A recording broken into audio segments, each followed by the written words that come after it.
Estamos de volta e curta os nossos vídeos no YouTube, inscreva-se no nosso canal e visite nosso site istoemanaus.com.br e todas as semanas vocês terão novos vídeos. No próximo bloco vamos continuar conversando com o fisioterapeuta Marco Sabá. Só conferir. Estamos de volta, hoje direto do churrasco da vila, com aquela costela de chão que daqui a pouco a gente vai saborear aqui no churrasco da vila. E hoje nós estamos servindo aqui uma batatinha frita, junto com um queijo no melado, que olha, é uma entrada fantástica, não só a batatinha, como o queijo também. E eu vou convidar aqui o Dr. Marcos para higienizar, Marcos Sabá, fisioterapeuta, onde nós vamos fazer a higienização das nossas mãos, porque aqui na churrascaria da vila, eles têm a preocupação de fazer com que você se sinta protegido e desinfetado de todos os males. E olha, nós sabemos muito bem que a Covid ainda está aí, ela não foi embora de vez não. Tanto é que onde ela nasceu, ela está dizimando um monte de gente agora. Mas não é esse o caso da nossa entrevista. Hoje, com a honra e o prazer de Dr. Marco Sabá, fisioterapeuta e um profissional assim, muito respeitado na nossa cidade. Porque eu sempre falo isso, no momento que você se propõe a fazer alguma coisa, faça o melhor. Se você não conseguir, mas pelo menos tenta. E ali você tem um tratamento diferenciado, você chega lá com dor, você chega aborrecido, mas você sai aliviado, você sai com um humor diferente. Por quê? Porque o Espaço Saúde Dom Pedro tem a preocupação. As pessoas, os profissionais, vão te receber e vão sentir a sua dor. E isso, gente, são poucos lugares que tem. Porque o que você vai encontrar muito são pessoas de mal com a vida e que não querem saber se você está sentindo uma dor ou se você tem algum problema. Está ali apenas para cumprir o horário e nada mais. Mas o Espaço Dom Pedro não é isso. O Espaço Dom Pedro é humanização, é vida, é carinho, enfim, é aquela demonstração de pai e filho. Isso é muito bom. Fica na Avenida Dom Pedro Teixeira, 255, no Dom Pedro. Linha direta com o Espaço Dom Pedro, 98128 0080. Então, doutor, nós falávamos do Pilates, mas não é só por aí também, né? A gente tem mais algumas coisas também. O Pilates e a acupuntura, como é que ela entra nesse contexto da fisioterapia, dentro da clínica? A acupuntura, ela é uma excelente ferramenta para controle da dor. Então, pacientes que têm dores agudas, dores crônicas, a gente utiliza a ferramenta da acupuntura para minimizar, para manter, diminuir essa dor do paciente. Então, quando o paciente entra na clínica, e aí eu vou reforçar o que tu acabaste de citar com relação ao ambiente, com relação ao atendimento, o paciente já entra na clínica com uma dor, com um problema. Eu preciso resolver esse problema dele. Então ele tem que entrar num ambiente harmônico, num ambiente alegre, num ambiente feliz, não aquele ambiente hospitalar, ambiente de clínica, um ambiente extremamente alegre, de pessoas com um sorriso no rosto. Você vai ser bem atendido ali. Ali você não se sente numa clínica. Então, mudar esse ambiente já ajuda no controle da dor dessa pessoa, desse paciente.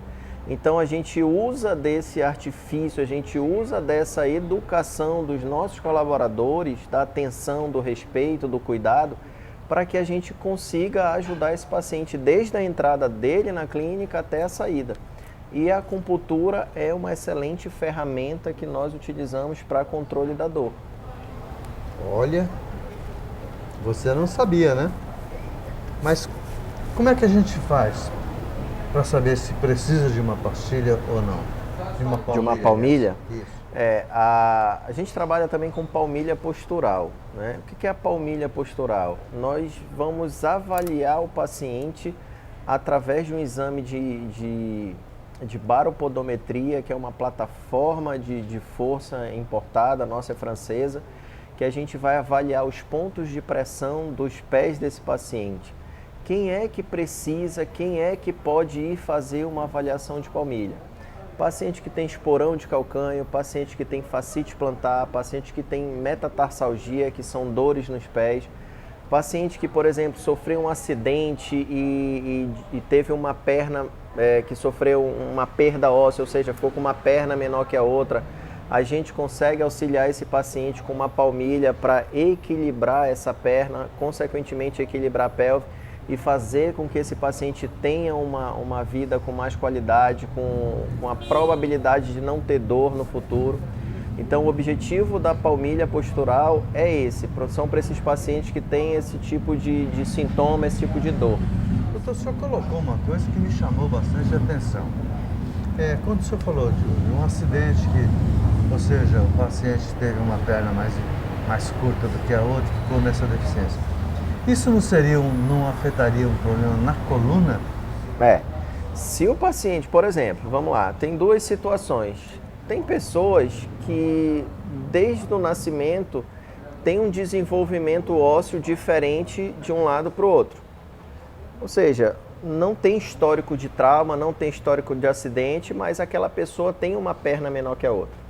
Se essa pessoa que não tem histórico de trauma e tem uma perna menor que a outra e está com sintoma de dor na coluna, ela vai passar por uma avaliação e a gente vai ter que entender se essa dor na lombar, se essa dor na coluna está vindo lá do pé. Se tiver relacionado lá no pé, aí a gente entra com a palmilha e outras terapias coadjuvantes. Se na outra situação, um paciente que, por exemplo, sofreu um acidente de moto, teve uma fratura de fêmur e perdeu lá 2 centímetros do fêmur dele, eu preciso entrar com uma palmilha para compensar essa perda óssea, para que esse paciente lá no futuro não venha ter complicações no joelho, no quadril e na coluna por conta dessa perda de massa óssea que ele teve por conta de um acidente. Então, e quais os outros casos, além do acidente, justificam uma palmilha postural? Vamos lá. Pacientes jovens, pacientes adolescentes que estão em tratamento de postura, paciente que tem escoliose. Esse adolescente que está em escoliose e está fazendo trabalho postural, por exemplo, um RPG, esse é um paciente que tem uma probabilidade de uso de palmilha maior, porque eu preciso equilibrar a base dele, que são os pés, para que eu tenha ali uma ascendência positiva. Pacientes com dores no pé, fascite plantar, esporão de calcânio, metatarsalgia, dores que vêm de origem podal, esses pacientes a gente usa do recurso da palmilha postural para auxiliar no tratamento dele. E qual é o caso que o pai e a mãe têm que ter aquele start? Diz que, não, peraí, meu filho precisa de um profissional. Tá. Qual é Excelente pergunta, é uma coisa que a gente vê de forma muito comum no consultório. Às vezes os pais chegando com o adolescente ali já basicamente no último estirão de crescimento. Então, para você, pai e mãe, que tem filho pequeno de 6 anos, 7 anos e até mais, como é que eu posso identificar alguma disfunção, alguma anormalidade postural, tá?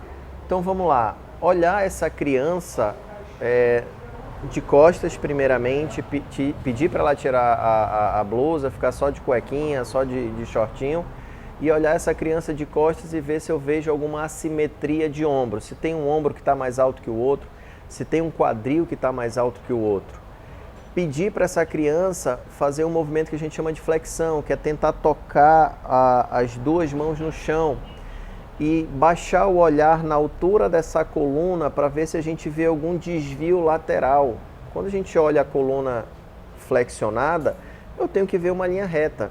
Se eu vejo algum desvio para a direita ou para a esquerda, ou um desvio em S, eu preciso procurar um profissional da saúde. Para quê? Para entender se esse meu filho está desenvolvendo uma escoliose. Tem crianças que têm o pé muito desabado, que a gente chama de pé chato, que é aquele pé que não tem a curvatura. Eu preciso levar esse meu filho para um profissional para entender se esse pé chato, se esse pé plano do meu filho vai trazer alguma alteração postural futura para ele.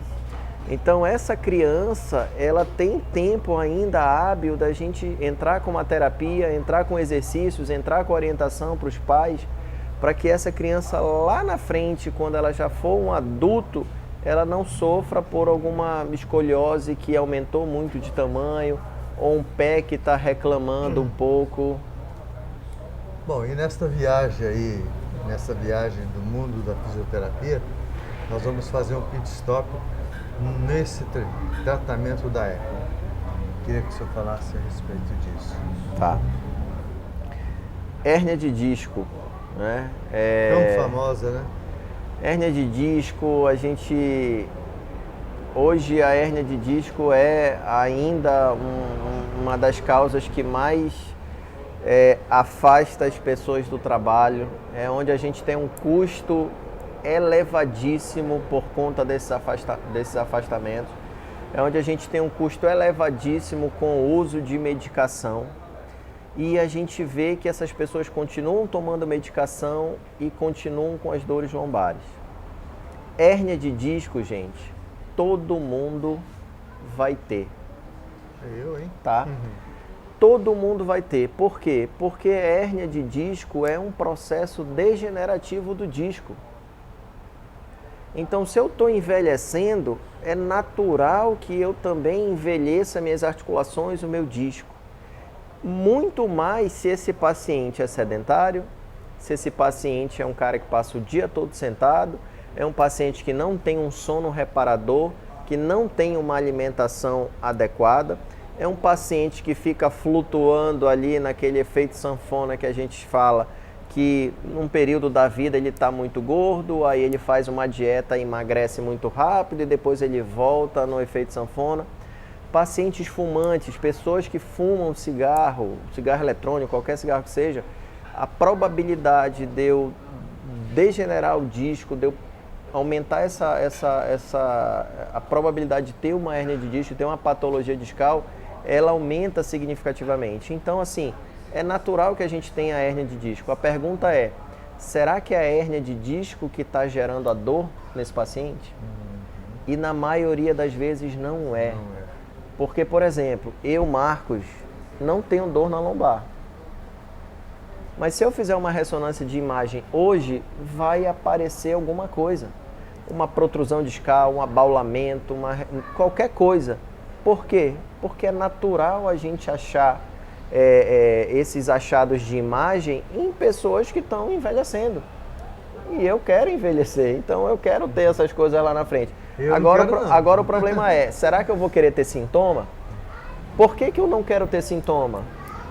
Porque eu me cuido, eu faço atividade física todo dia, eu tenho uma alimentação na maioria das vezes de forma regrada, regular, tá? Eu me movimento, eu não passo muito tempo sentado. Então a questão da pessoa ter hérnia de disco ou não, isso não é motivo de falar que essa pessoa vai ter dor na lombar, tá? Então o que eu quero passar para as pessoas, para a população é que hérnia de disco, gente, não é um atestado de óbito, não é um atestado que você tem que parar de correr, que você tem que parar de ir para academia, que você nunca mais vai baixar para pegar um objeto, ou que você não pode mais limpar sua casa ou passar um pano. Hérnia de disco, a gente não trata a hérnia de disco, a gente trata o sintoma. Então eu tenho que avaliar o paciente e entender se a dor dele vem da hérnia de disco. E como é que você sabe que a dor vem da hérnia de disco? Se a dor ela é maior na perna do que na lombar. Se é uma dor nervosa, é aquele paciente que mostra, que aponta onde que tem a dor. Ah, a dor dói aqui, ó. É uma dor que o paciente consegue mostrar, identificar através do trajeto do nervo. São pessoas que às vezes têm perda de força na urina, perda contrátil da musculatura de controle esfincteriano. Tá? Então, são pequenas pessoas que realmente têm uma característica de dor discal por conta de uma hérnia. A maioria das pessoas não.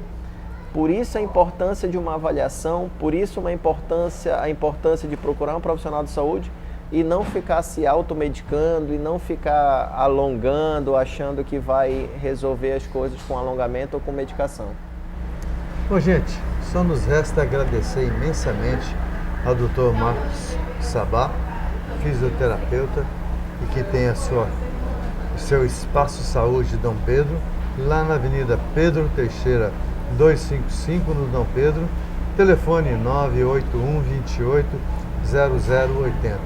E agradecer também à direção da Churrasco da Vila, ao Tiago Manassa, a sua mãe dele e também ao pai, que também presta esse espaço, que além de saborearmos aqui uma costela maravilhosa, a gente ainda tem um lugar aprazível, que é um lugar que, como eu falei na abertura, um ambiente gostoso, prazeroso de você estar arejado e identificado com a natureza. Doutor Marcos, muitíssimo obrigado pela gentileza de nos atender, e vamos fazer uma série de outros programas, onde nós vamos falar as maneiras mais comuns de você viver uma vida melhor, saudável e sem dor, que é o mais importante. Eu que agradeço, espero ter contribuído com a minha fala, e se tiver alguma dúvida, o Instagram da clínica está à disposição, o telefone da clínica está à disposição. Nos encontramos então no próximo sábado às 12h30, sempre com um assunto tão palpitante quanto esse. Até lá!